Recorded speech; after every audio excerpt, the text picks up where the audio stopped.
Hey everyone, this is Syed Mohammad Iqbal. Welcome to my YouTube channel MSI Vlogs. আর আজকে আপনাদেরকে সুন্দর ওয়েদারে একটা সুন্দর জায়গায় নিয়ে যাব।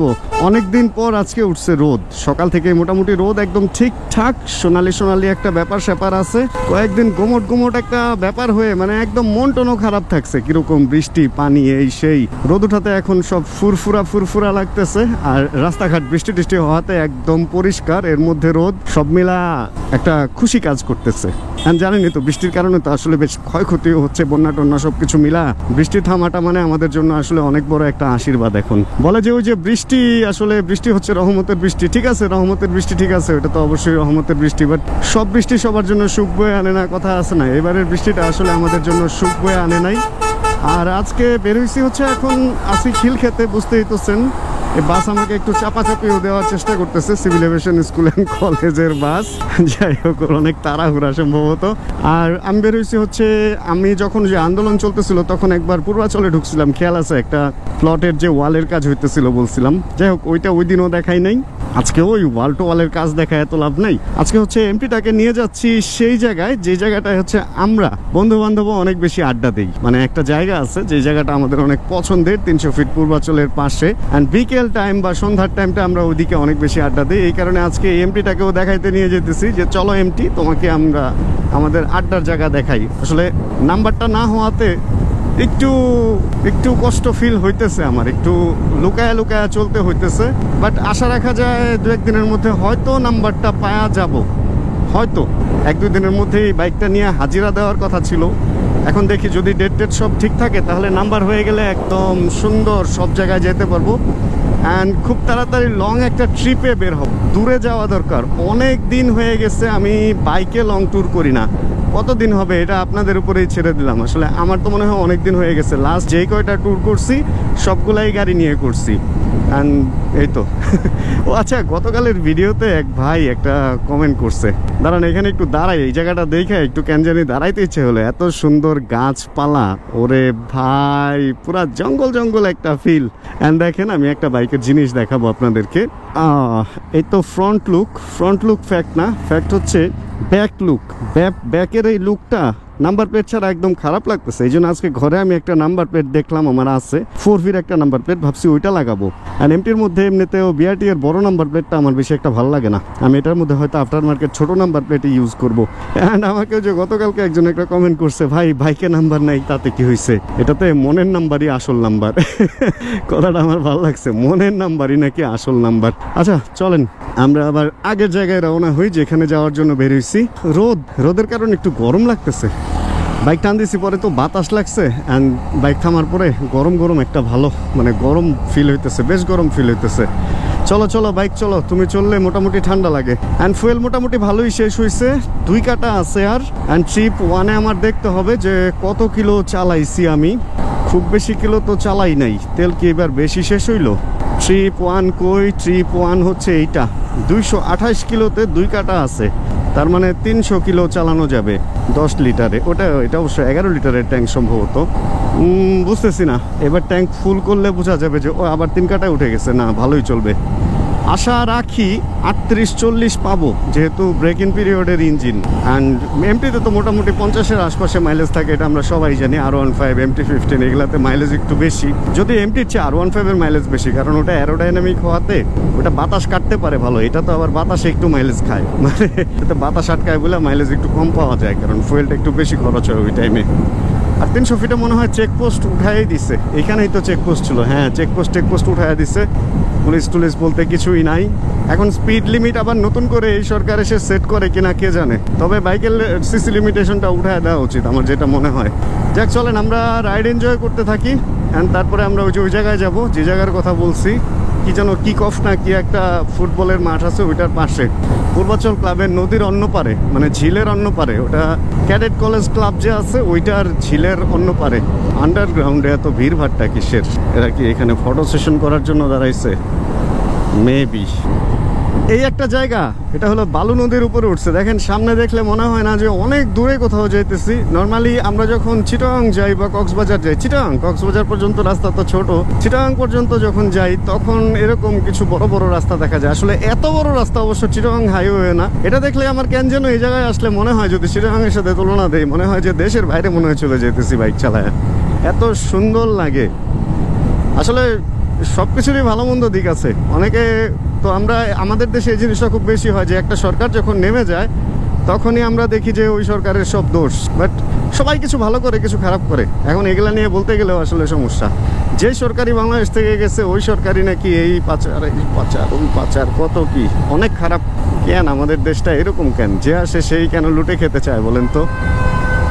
আসলে এইবার যেমন আমরা মানে স্টুডেন্ট সমাজ আমরা যারা আছি, আমি তো না, মানে স্টুডেন্ট যারা আছে তারা যেমন এবার সচেতন হয়েছে এবং সব কিছু রক্ষণাবেক্ষণ করতেছে বা সব কিছুর উপরে একটা নজরদারি করতেছে, এরকম নট অনলি স্টুডেন্ট সমাজ আর কি, নট অনলি সব সমাজ আমরা যারা আছি, ব্যবসায়ী বা চাকরিজীবী বা বেকার সমাজ যারা আছি, সবারই আমার মনে হয় সবসময় একটু চোখ কান এরকম খোলা রাখা উচিত। যে আসলে সরকারকে তো আমরা একটা টেক কেয়ার করার জন্য এই দেশটা দিই, তাই না? তারাও একটা বেতন পায়, তো তারা দেশটাকে টেক কেয়ার ঠিক মতো করতেছে কিনা এটাও আমাদের একটু রক্ষণাবেক্ষণ একটু দেখাশোনা করা উচিত। আমাদের দেশে তো যে একবার আসে সেই একদম নিজের দেশ সেটারে মনে করে ফেলে, নিজের ঘরবাড়ি বানায় ফেলে। এটাই হলো সমস্যা। আচ্ছা, এই হচ্ছে কিক অফ। এটা একটা ফুটবল খেলার মাঠ, এখানে ভাড়া নিয়ে ফুটবল খেলা যায়। ওই পাশের ওই রাস্তাটাতেই আমরা যাব। আমার বেশ ফেভারিট একটা প্লেস এইটা, কেন যেন আমার খুব বেশি ভালো লাগে এই জায়গাটা। এটা এখন তো রাস্তাঘাট হয়ে গেছে, এখন অনেক সুন্দর হয়ে গেছে, দেখে অনেক লোকজনই আসে। কিন্তু আমি এখানে আজকে থেকে না, আমি এখানে আসি এখানে যখন রাস্তাঘাট হয় নাই। ওরে ভাই, এই রাস্তা এই একটা ক্যান্সার, এই একটা সমস্যা। এই হলার টলার লাগায় এরা নিজেদের মনে করে যে একদম মোটোজিপির ফার্স্ট পজিশন হোল্ডার কোনো যাবো। আরে উনি আমাকে ছেড়ে দিতেছে, সেই তো নর্মালি তো কেউ ছাড়ে না কাউকে, গাড়িওয়ালা ভাইটা ভালো, উনি আমাকে ছেড়ে দিতেছে।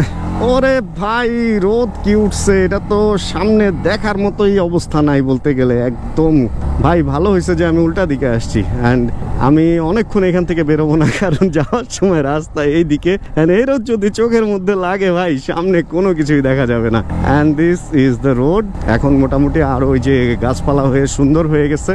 এটা হচ্ছে আমার অনেক ফেভারিট একটা রোড। যখন এখানে দেখা যেত যে একটা বা দুইটা মোটরসাইকেল, বা আমি একাই বেশিরভাগ সময় আসতাম, আমি একা বলতে আমার গ্রুপের যারা আমরা আসতাম, তখন থেকে আমি এখানে আসি একদম ফার্স্টে থেকে। অ্যান্ড আস্তে আস্তে ভিডিও শেয়ার করতে করতে করতে করতে অনেকে দেখতে দেখতে আসতে আসতে এবং তাদের দেখতে দেখতে ছবি দেখতে দেখতে আস্তে আস্তে ফেসবুক পেজ পোস্ট করতে করতে দেখতে দেখতে আস্তে আস্তে আজকে এই জায়গার অবস্থা কি হয়েছে দেখছেন। এখানে এখন মোটামুটি গাড়ি গুনে শেষ করা যাবে না, দোকানপাট অনেক হয়ে গেছে। আগে শুধু এখানে এই একটা দোকানই ছিল, আর এই দোকানটা আজকে বন্ধ মনে হইতেছে।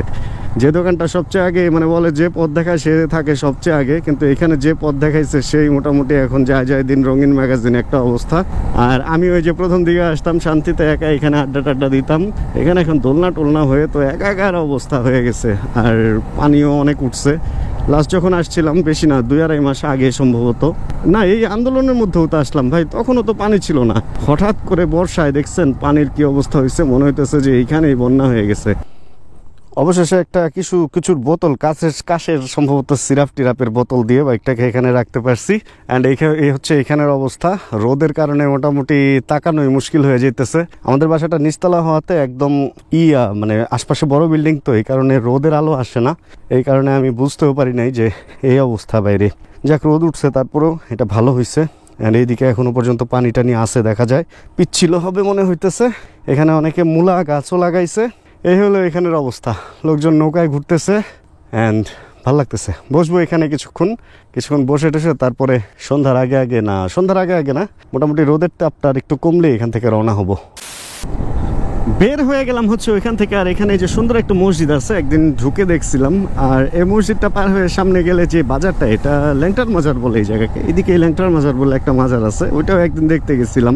ভেতরে ঢুকি নাই, বাইরে থেকে দেখছিলাম। বেশ বড় সড়ো একটা মাজার। আর এই মাজারটার নাম ল্যাংটার মাজার কেন হয়েছে, এই ব্যাপারটা যদি কেউ জানেন আমাকে একটু জানাবেন প্লিজ। আমি এটার ব্যাপারে কিছুই জানি না, জাস্ট এই বাজারটারে ল্যাংটার মাজার বলে অনেকে, এই হিসাবে এই মাজারটারে মানে এটার নামটা শুনছি। একদিন ঢুকেও একটু দেখার ট্রাই করছি, বাট ওই ক্যামেরা অন ছিল তো এই জন্য ভিতরে ঢোকার সাহস পাই নাই। অনেকে আবার মাজার টাজারে ক্যামেরা দেখলে একটু উত্তেজিত হয়ে যায়। ব্যাপারটা আসলে আমি চাই না এরকম কিছু হোক। যাই হোক, এখন আবার রোদের এগেনস্টে রওনা হইতে হবে। তবে ওই যে যেটা বললাম জানেন, কিন্তু এই ল্যাংটার মাজারের নাম ল্যাংটার মাজার কেন? কারণ হচ্ছে আমাদের ইসলাম ধর্মে তো ল্যাংটার ব্যাপারটা আসলে পজিটিভ না, ল্যাংটা থাকা তো উচিত না। কিন্তু ল্যাংটা একটা মানুষের ল্যাংটার মাজার কেন হবে? লোকটার নামই কি ল্যাংটা? ল্যাংটা এটা কেমন নাম? এটা তো আসলে হইলো না ব্যাপারটা। যাই হোক, ভালোই কিন্তু লাগতেছে তাই না? অপোজিট সাইড থেকে রোডটা পড়ার কারণে একটু কন্ট্রাস্টি একটা ব্যাপার সেপার আসছে। যদিও আমি ঠিক মতো তাকাইতে পারতেছি না, মনে হইতেছে যে একটা সানগ্লাস হলে ভালো হইতো। বাট আমি জানি এই ধরনের ফুটেজ মোটামুটি ক্যামেরাতে ভালোই লাগে, এবং এটা আরেকটু পরে আরেকটু সুন্দর হবে যখন রোডটা আরেকটু পড়ে যাবে। এটাতে কি কাল বলে? এটা তো অলরেডি ভাদ্র মাস পড়ছে, গ্রীষ্ম, বর্ষা, শরৎ। ও হ্যাঁ, শরতে পড়ছে।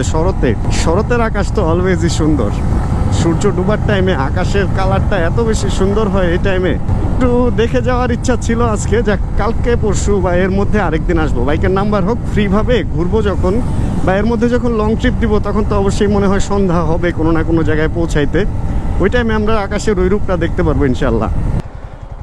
শরতের আকাশ যে কতটা সুন্দর হয় ওটার কিছুটা প্রমাণ এখানে দেখা যাইতেছে। অলরেডি সময় হচ্ছে 5:58, অ্যান্ড এখন দিন অনেক ছোট হয়ে গেছে। মা বললো যে 6:30টার মধ্যেই নাকি অন্ধকার হয়, বা ওই যে মাগরিবের আজান দিয়ে দেয়। আমি দেখলাম যে 4:30টার মধ্যেই আসরের আজানও দিয়ে দেয়। এই হলো অবস্থান। এই জায়গাটা দেখছেন, দেখলে মনে হয় না যে হঠাৎ করে কোন জায়গায় চলে আসলাম? টিওটি ভবন, এটা বাংলাদেশ সেতু কর্তৃপক্ষ, সেতু বিভাগ। আচ্ছা, এই হলো অবস্থা। যাক, সুন্দর আকাশ দেখে একটু দাঁড়াইছিলাম এখানে। হ্যাঁ, চলে আসছি শহরে, ব্যস্ত হয়ে যাব বিভিন্ন রকম কাজ টাজ নিয়ে। তাহলে আজকের এই ভিডিওটা থেকে এখানে বিদায় নিয়ে নেই।